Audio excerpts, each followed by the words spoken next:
quite rewarding. And and as a photographer, a wildlife photographer, you're trying to share that with a wider audience to basically get people connected with nature and wildlife. And by connecting them with nature and wildlife, they might take action, and whether that's action by signing a petition or picking up a bit of plastic off the beach, or looking at how their impact is when they're in an environment with wildlife.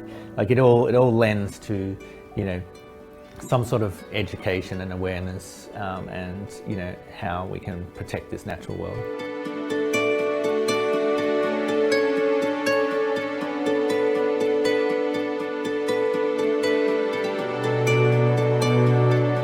The good thing about the world now is it's not such a small place to talk to people that you wouldn't have been able to before. So if I want to talk to a scientist in Italy about mudskipper fish, then it's contact that person, see if they'll talk to you, and then wow, let's just open up your world and your knowledge base and things like that. So I do a lot of